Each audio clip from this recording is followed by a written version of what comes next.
Oyaore Nyakoramoga Juang en chieng' tich ang'wen tarik 15 dwe mar ang'wen higa mar 2021 kamoro amora ma intiere wakiri machiegni e nonro mar oboke nyinga Chris Owino. An kod oboke adek, The Standard, Daily Nation kaachiel gi The Star.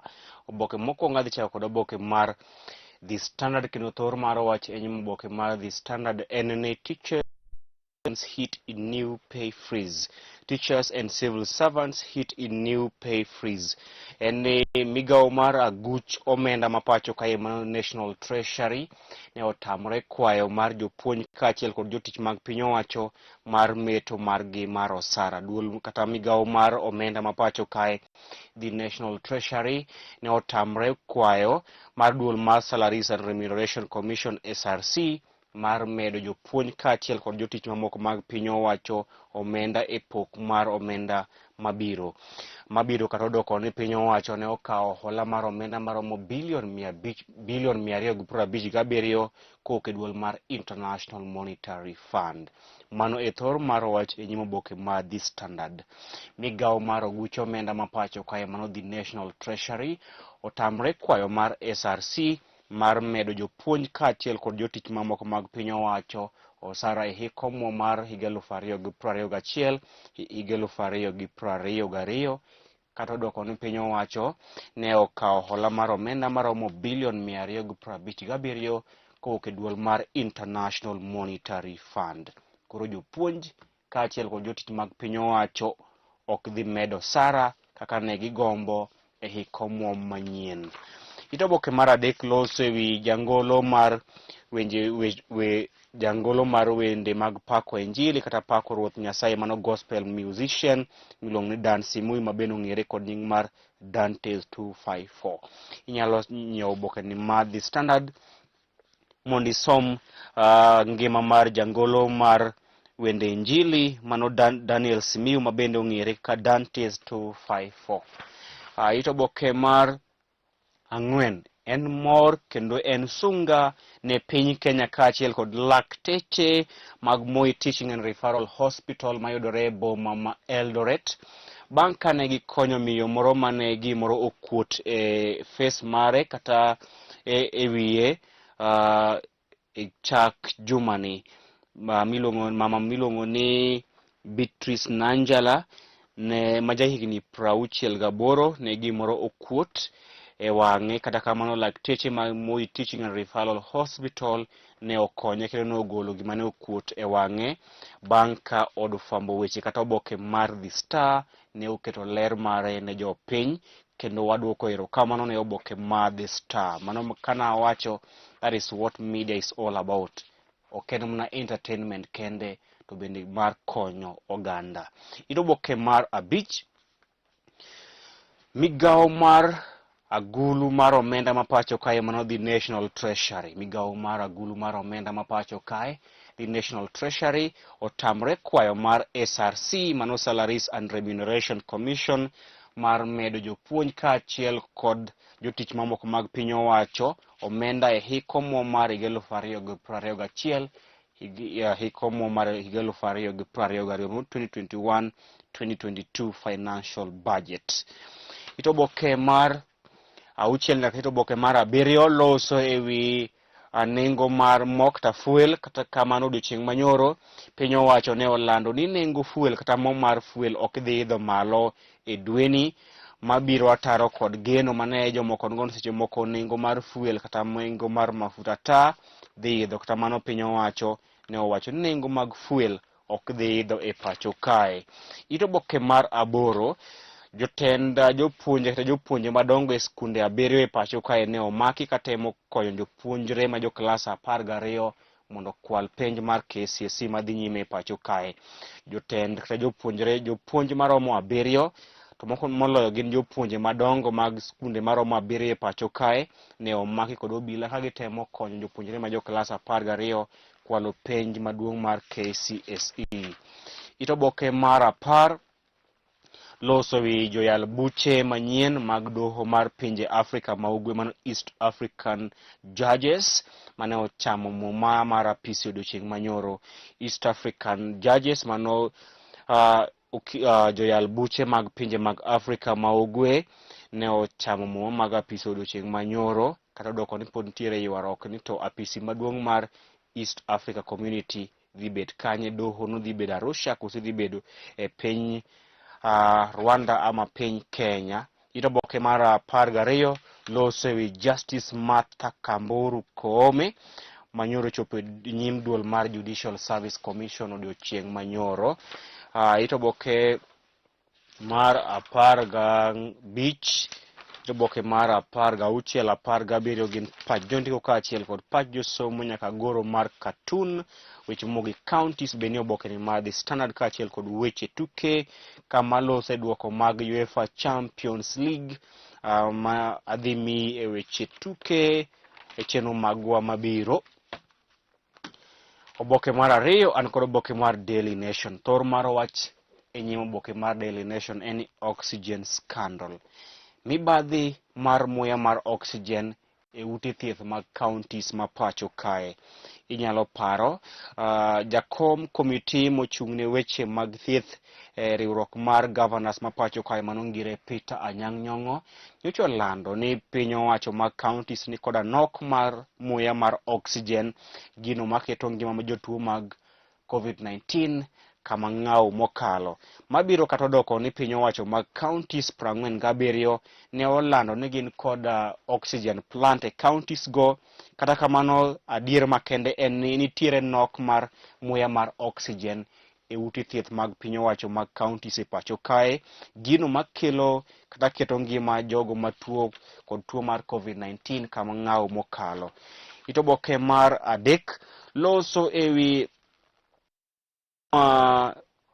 ji mane otiyo kod omenda mathoth ka gigeno ni gidhiro tich kaka jolweny ma pacho kae. Nitiere jomoko e pacho kae mane ogolo omenda magi ka gitemo nyiewo kod tich kaka mondo gibed jolweny kata KDF ma pacho kae. Kata kamano gima kamane ogore e Luanda bang' kane ok giyudo tich mar bedo jolweny ma pacho kae, kata doko ne gisetiyo kod omenda mathoth e nyiewo tich mar bedo jolweny ma pacho kae.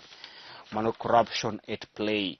Ito oboke mar 4 loso ewi achiel kuom jogo molap dhogi ndong' ne bedo jayal buche maduong' ma pacho kae. Mano ngire Moni Wekesa, men achiel kuom jogo molap dhogi ndong' ne bedo jayal buche maduong' ma pacho kae. Moni Wekesa en japuonj maduong' e mbalariany mar Daystar e pacho kae kaachiel kod mbalariany mar Mount Kenya. Mano Moni Wekesa obeno lap dhoge ndong' ne bedo jayal buche maduong' ma pacho kae. Kaselero ni en japuonj maduong' e mbalariany mar Daystar kaachiel kod Mount Kenya University. Odiochieng' manyoro Martha Koome ne ochopo e nyim duol mar Judicial Service Commission kama ne okete e mbero maliet ewi gimomiyo ne oluongo bura mar joyal buche otieno kendo miyo thuolo duol mar IEBC dhi nyime kod timo yiero maduong' mar 2017 kata doko ni doho maduong' High Court ne olando ni returning officers ne ni apisi ataro kod chike. Martha Koome ne oluongo jayal buche mag Court of Appeal otieno ka saa 6 higa mar 2017 kama ne gigolo bura ni returning officers mane ni apisi kaluwore kod chike ma pacho kae, kata doko ni High Court ne owacho ni returning officers ne ni apisi ataro kod chike ma pacho kae, gino mane omiyo Ker Uhuru Kenyatta kod Jalup Ker William Ruto oyudo thuolo mar bedo apisi kuom thuolo mar 2. Ito oboke mar 6 loso mana ewi nok mar muya mar oxygen e ute thieth mag piny owacho mag counties, kata doko ni piny owacho mag counties ne otiyo kod omenda mathoth e gero oxygen plants e counties ma pacho kae. Ne omenda mathoth ne otigo e gero oxygen plants e counties ma pacho kae. Kata kamano ler yango ni thoth ute thieth e pacho kae to moloyo mago mane bwo counties 47 onge kod muya moromo mano oxygen moromo kindegi ma piny Kenya dhi nyime kod kedo gi midhusi mar COVID-19. Ito oboke mar 8 chike mag curfew biro dhi nyime nyaka giko dwe mar 5. Chike mag curfew makumo wuoth mar oganda kochakore saa 2 otieno nyaka saa 10 okinyi mano kogwen biro dhi nyime nyaka giko dwe mar 5 higani. Ito oboke mar 10 Junet Mohammed sani koro wacho ni gin kod geno ni BBI idhi tere mbulu mar paro kochopo dwe mar 8 to dwe mar 6 kaka ne gisebedo ka giparo. Junet Mohammed owacho ni BBI biro tero ne oganda mbulu mar paro kochopo dwe mar 8 higani. Ito Oboke mar 11 lose wi nengo mag fuel ma ne okoidho ni gidhidho malo. Ito Oboke mar 12 nene le kod kuyo kinde mane nyadendi Betty Baraza mano jafwambo weche mar odufwambo weche mar KBC mane onegi kod jonjore moko ng'ere ne oyiko odiochieng' manyoro e dala ne ma Olkalau. Odiochieng' manyoro nyadendi Betty Baraza mano jafwambo weche mar KBC mane onegi kod jonjore ne oyiki odiochieng' manyoro e dala ne mayudore e gwenge ma Kajiado Olelua. Kata kamano obila ne olero ni gidhi nyime kod manyo jogo mane onego Betty Baraza kendo wakwayo obila mondo tim duto manyalore mar neno ni jogo mane onego nyadendi Betty Baraza jafwamb weche mar KBC otere doho kendo donjnegi kod keth mar neko. Ito Oboke mar 15, 16 nyaka 17 gin pach jondiko kaachiel kod pach josomo. To Oboke mar The Daily Nation loso ewi duol mar IMF.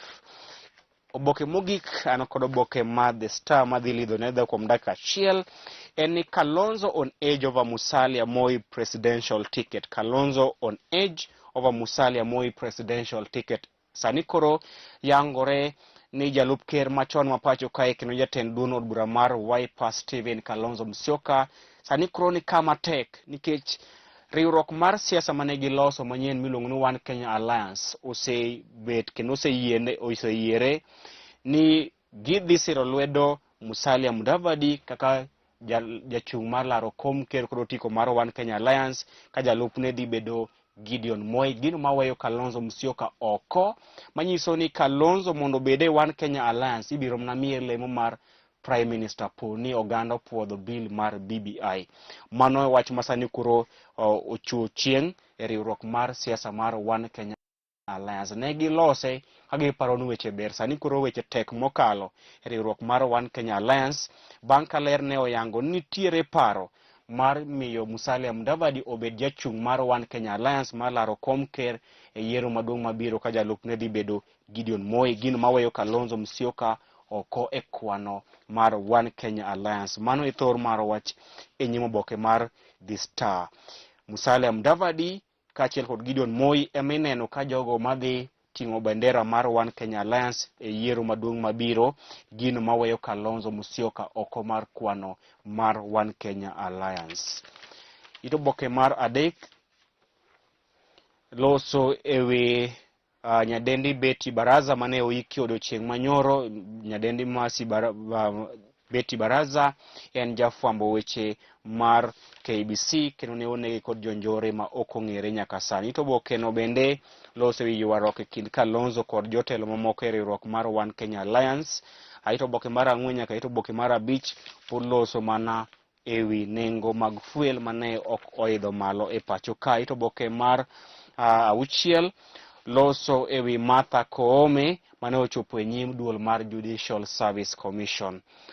Ito oboke mar 8 duond od bura mar ODM nyalo dhi yudo ute od bura 3 poni committee mar Judicial Service committee mar Legal Justice and Affairs Commission kata committee mar chike od bura maduong' mapacho kae e bill mar BBI. Mano bende makelo giko manono mar oboke mar The Star kaachiel kod oboke mar Daily Nation nyaka oboke mar The Standard. Oriti masani nyinga Chris Owino.